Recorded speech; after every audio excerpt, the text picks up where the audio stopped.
Imaginemos por un segundo despertar en un apartamento pequeñísimo, de esos que están en el centro de Hong Kong. Sí, claro. De esos espacios donde apenas cabes. Exacto. Y estamos rodeados de rascacielos gigantescos, o sea, inmensas torres de concreto y cristal que básicamente devoran el cielo. Te preparas mentalmente para vivir en las sombras. Tal cual. Uno asume que la luz natural va a ser un lujo inalcanzable. Pero de repente, una mañana, la habitación entera se inunda de una luz brillante y súper cálida. ¡Wow! Y al mirar por la ventana, resulta evidente que el sol no está brillando directamente sobre el edificio. Ah, se está reflejando. Sí, esa luz deslumbrante se está reflejando desde uno de esos inmensos rascacielos de enfrente y guía los rayos del sol con una precisión increíble justo hacia esa ventana. ¡Qué maravilla! Y esta luz reflejada, bueno, es una historia real, y es exactamente la imagen perfecta para entender el concepto central que vamos a desempacar hoy. O sea, cómo la luz y la guía profética llegan en la actualidad. Es una imagen buenísima, la verdad, porque ilustra la mecánica de la revelación de una manera muy tangible. Nuestra misión en este análisis profundo es explorar la tensión que existe entre recibir esa luz y la complejidad humana de asimilarla. Exacto. Vamos a diseccionar lo que significa realmente seguir la voz de un profeta en tiempos modernos. Un tema que, como veremos, navega entre la devoción inquebrantable y a veces una profunda disonancia cognitiva. Y para armar este rompecabezas, tenemos sobre la mesa un conjunto de fuentes increíblemente rico. Sí, hay mucho material hoy. Muchísimo. El eje de nuestra conversación será el discurso de la Conferencia General de abril de 2026, del elder Michael John Yu-Tu, titulado Lo que el profeta dice, manda el Señor. Un discurso muy poderoso. Totalmente.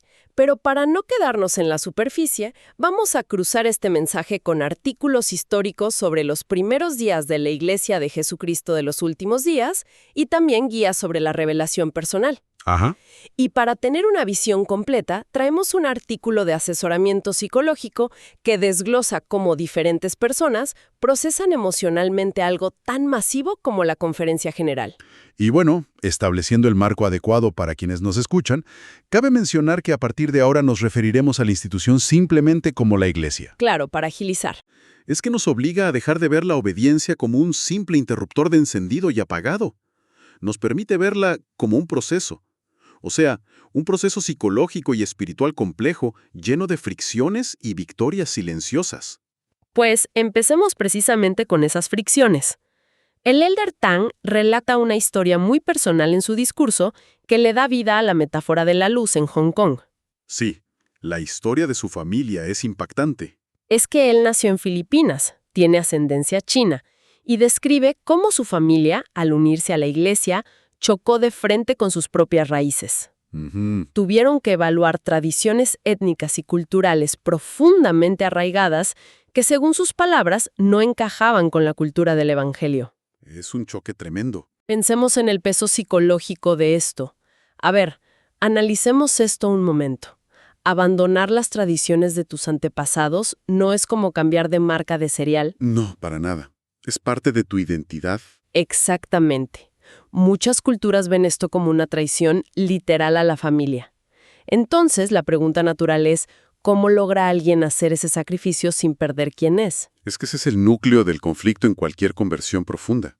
No se trata simplemente de adoptar nuevos hábitos. Claro. Se trata de reorganizar la jerarquía de quiénes somos. El Elder T aborda esta angustia citando una enseñanza del presidente Dallin H. Oaks. ¿Y qué dice él exactamente sobre esto? Pues enseña que el arrepentimiento y la conversión genuina requieren abandonar prácticas, ya sean personales, familiares o incluso nacionales, que son contrarias a los mandamientos de Dios. ¡Wow! ¿Nacionales también? Sí, todo. El propósito doctrinal aquí no es estandarizar a las personas para que todas sean clones, sino transformarlas. El discurso usa una frase muy buena, dice, transformar a criaturas comunes en ciudadanos celestiales. ¿Ciudadanos celestiales? Y ese cambio requiere una transformación profunda, guiada por los convenios, no solo por la cultura social o lo que la sociedad dicta. Pero lograr esa transformación tiene que tener un costo emocional brutal. Por supuesto. Si le decimos a alguien que debe dejar atrás una tradición que ha definido a su familia por siglos, la verdad, ¿Cómo se logra eso sin sentir un vacío inmenso en el pecho? Bueno, el vacío se produce si esa cultura se elimina sin ser reemplazada por algo de mucho mayor peso. A ver, explícame eso. Desde la perspectiva doctrinal que presentan nuestras fuentes, la identidad más fundamental de un ser humano no es su código postal ni su nacionalidad o su genética. Ajá. Es su naturaleza divina. Al adoptar esta cultura del Evangelio, que está estructurada alrededor de convenios sagrados, la persona en realidad no está destruyendo su pasado. Entonces, ¿qué está haciendo? Lo está subordinando a una identidad eterna.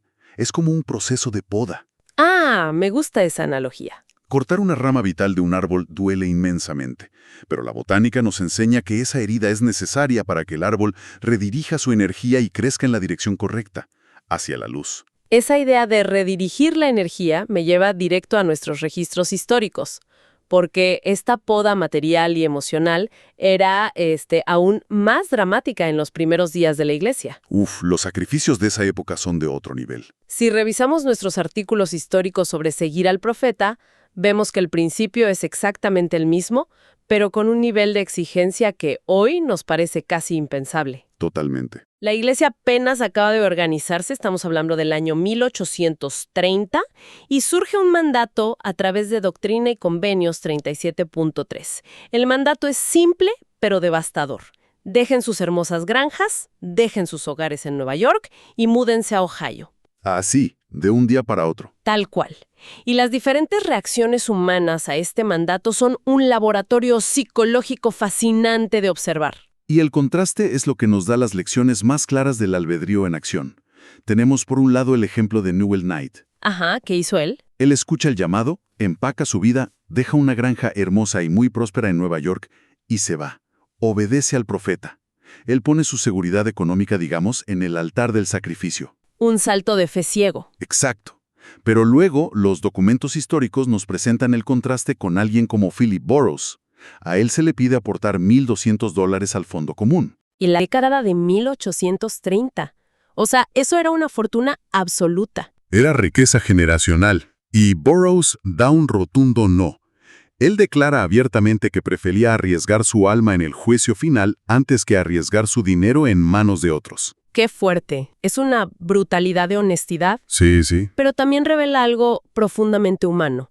Para alguien como Burroughs, la riqueza no era solo dinero en el banco, era su único mecanismo de supervivencia. Su negativa nos muestra cómo la percepción de seguridad material puede anestesiar por completo el sentido de urgencia espiritual. Totalmente enfocado en la falacia del costo hundido. Burroughs había invertido tanto esfuerzo en construir su seguridad terrenal que desmontarla se sentía como una amenaza a su propia existencia. Claro. Lo mismo vemos en el caso de James Coville. Él era un ministro bautista súper respetado, con 40 años de trayectoria. 40 años, wow. Y Doctrina y Convenios 40, versículos 2 y 3, registra que él inicialmente recibió la palabra con alegría, pero luego, los afanes del mundo lo derrotaron. O sea, el peso social. Exacto.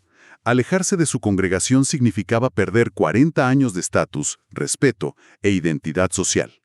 El costo de ese estatus fue simplemente más fuerte que su convicción inicial. Pero a ver, permítame cuestionar esto un segundo, porque hasta ahora hemos hablado de dinero y estatus, que bueno, son obstáculos lógicos, ¿no? Sí, tienen sentido. Pero luego las fuentes nos lanzan la historia de Simmons Ryder. A mí esto me voló la cabeza. Él recibe un llamamiento oficial para predicar. Ajá. Sin embargo, su apellido, Ryder, que se escribe con I, fue escrito con una I latina, o sea, Ryder. Sí, un error tipográfico. Y por ese simple error de ortografía, él renuncia a todo. Abandona la iglesia argumentando que, bueno, si el espíritu comete errores ortográficos, la religión tiene que ser un fraude. Es increíble. Aquí es donde se pone realmente interesante. Porque seamos críticos, alguien tira por la borda toda su fe por un error tipográfico. Suena absurdo hoy en día. Suena loquísimo. Digo, ¿no nos dice esto que el problema real no era la ortografía, sino dónde estaba anclada su fe en primer lugar? Es una excelente observación y toca la médula de cómo entendemos la revelación. La doctrina no enseña que Dios microgestiona cada movimiento del lápiz de un escribiente humano. Claro, no es un dictado automático. Exacto. Enseña que el Espíritu Santo inspira la mente y el corazón de seres humanos imperfectos, dejándoles su propia capacidad, su estilo y, pues sí, su ortografía. Ujú. Simmons Ryder había anclado toda su estructura de fe en una expectativa irreal de infalibilidad mecánica. Si el líder no era un ser humano perfecto e impecable, entonces para él no podía ser un profeta. Cuando Ryder vio la imperfección humana, su pedestal se rompió por completo. Lo cual nos dice que su fe nunca estuvo en la revelación divina, sino en la perfección administrativa de la institución. Y eso explica perfectamente por qué otros sobrevivieron a crisis mucho peores. Líderes como Brigham Young o John Taylor vieron de cerca los mismos errores humanos. ¿Estaban ahí mismo? Sufrieron la misma crisis financiera terrible en Kirtland y presenciaron las fallas de organización de primera mano. Sin embargo, se mantuvieron firmes. ¿Y qué fue lo diferente en ellos? Sus diarios y testimonios documentan que su convicción no dependía de la popularidad ni de que las circunstancias económicas fueran favorables.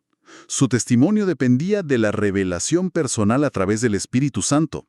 Habían recibido un conocimiento interno que separaba el mensaje divino de la vasija humana imperfecta que lo entregaba.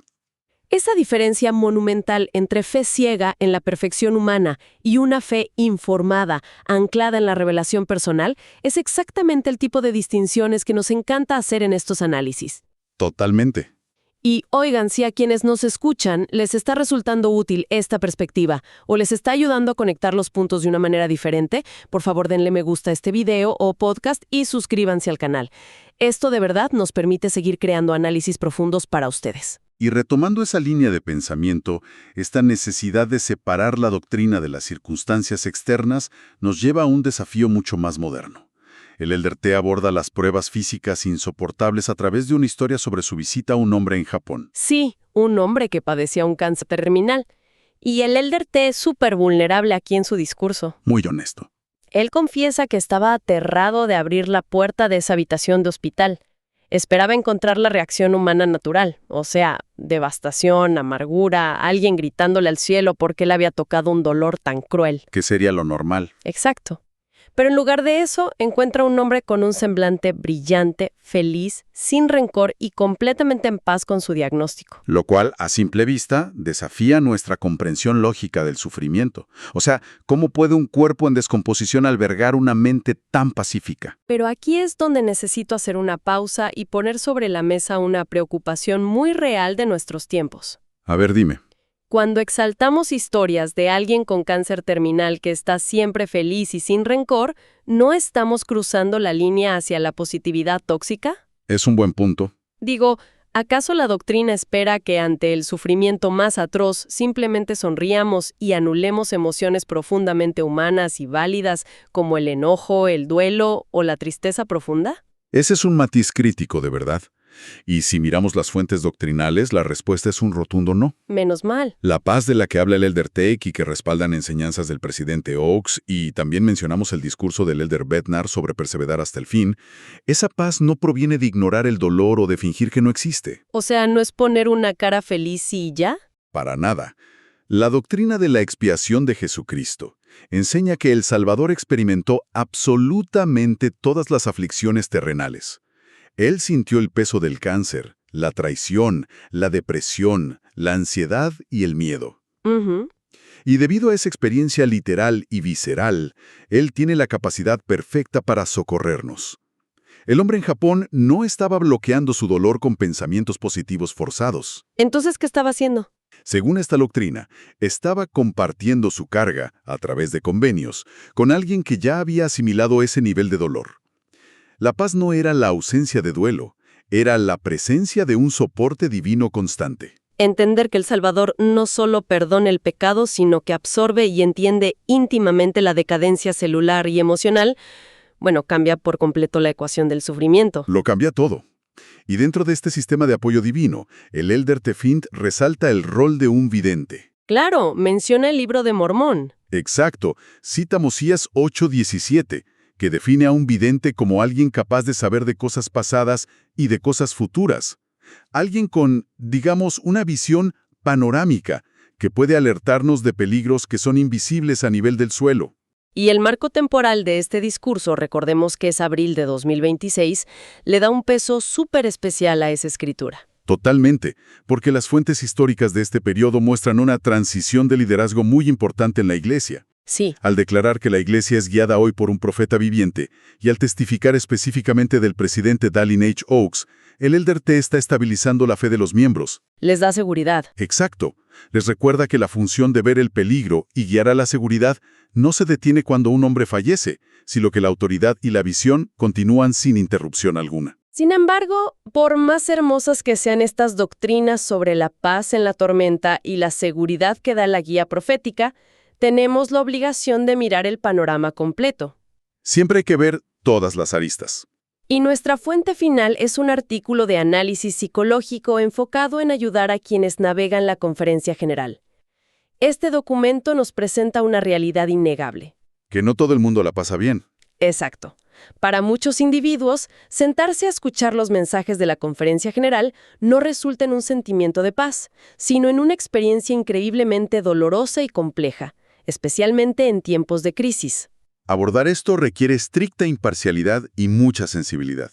El artículo de Navigating LDS General Conference describe de forma objetiva que para personas en medio de una crisis de fe, exmiembros o familias de fe mixta, un evento como este puede generar ansiedad severa.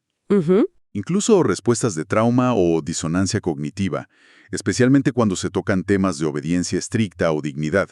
La mente de algunas personas no lo registra como una invitación, sino que su sistema nervioso lo procesa casi como una alerta roja. Y para entender el nivel de estrés en la audiencia específica de abril de 2026, tenemos que mirar el contexto temporal que nos dan las fuentes. Se describe a una comunidad experimentando lo que en psicología se llama una pérdida ambigua. Es un término vital para entender esto. Sí, Una pérdida ambigua ocurre cuando hay un duelo continuo, pero sin un cierre definitivo. En el contexto de una transición de liderazgo tras el fallecimiento del anterior presidente de la Iglesia, las personas sienten un duelo profundo que se mezcla con la incertidumbre. ya esa pérdida ambigua, oigan, sumémosle el trauma comunitario reciente que reportan las fuentes sobre los actos de violencia en una capilla en Grand Blanc Township, Michigan. Un evento trágico. Sí, muy duro. Así que tenemos a una gran cantidad de personas intentando absorber mensajes espirituales mientras lidian con duelo, miedo y en algunos casos hipervigilancia por su propia seguridad. Y claro, la complejidad doctrinal surge cuando contrastamos este estado neurológico alterado con la enseñanza doctrinal de la revelación personal que viene de la otra fuente que analizamos hoy. Claro, el manual de revelación. Exacto. Doctrina y Convenios 8.2 enseña claramente que el espíritu habla a la mente y al corazón. Pero ¿qué sucede cuando la mente y el corazón están fisiológicamente saturados de hormonas de estrés? A ver, entonces, ¿qué significa todo esto? Por un lado, tenemos la promesa de que el espíritu habla paz a la mente. Ajá. Por otro, vemos a personas cuyos sistemas nerviosos están en alerta máxima debido al dolor o al trauma. Es como intentar sintonizar una estación de radio súper clara mientras hay una tormenta eléctrica de estática alrededor, ¿verdad? Me parece una visualización excelente. Esa tormenta eléctrica hace que sea físicamente imposible escuchar la melodía. Y si no la escuchas, es fácil entrar en pánico y pensar que la estación dejó de transmitir. Exacto. Sientes que Dios te abandonó. Cuando en realidad el problema es la estática del entorno. Ahora, es importante aclarar que la Iglesia no ha hecho una declaración oficial sobre el término clínico trauma religioso. Claro, hay que ser precisos con eso. Sí, pero las Escrituras mismas nos enseñan a tener inmensa compasión. Las fuentes validan que es completamente normal que las personas necesiten establecer límites sanos para procesar su duelo o su ansiedad. Totalmente válido. Y que la verdadera revelación personal requiere tiempo. No es magia. Requiere estudio mental y un corazón dispuesto.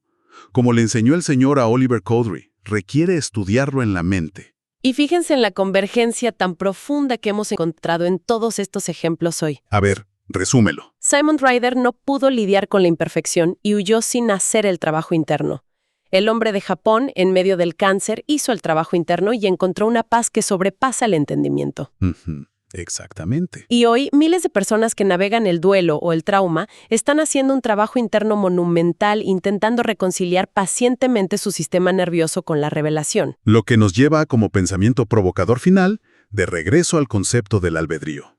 Doctrina y Convenios y el Libro de Mormón enseñan que el Señor nos invita a caminar hacia la luz que reflejan sus profetas. Como aquel edificio en Hong Kong. Exactamente como esa luz. Los profetas reflejan esa luz divina, pero Dios nos permite, a través de nuestro albedrío moral, elegir cómo y cuándo damos esos pasos en medio de nuestra propia oscuridad. Él respeta nuestro ritmo. Ver a los líderes como reflectores de luz quita un peso tremendo. La luz está garantizada, pero el caminar hacia allá sigue siendo nuestra decisión. Y hablando de decisiones, nuestro próximo episodio promete ser espectacular. Así es, viene algo muy bueno. En el siguiente capítulo vamos a analizar un discurso de otra autoridad general y lo vamos a aplicar a la actualidad a través de una lente fascinante. O sea, cómo los líderes cristianos hacen preguntas inspiradas para ayudar a otros a crecer, tal como lo hacía Jesucristo. Va a ser un análisis imperdible sobre el liderazgo compasivo. Totalmente. Por ahora, queremos dejarlos con una pregunta para meditar en casa a lo largo de la semana. Cuando oran, ¿están diciéndole a Dios lo que quieren que Él haga? ¿O le están preguntando honestamente, Señor, ¿qué quieres tú que yo haga? Gracias por acompañarnos en esta inmersión profunda. Hasta la próxima. Nos vemos pronto.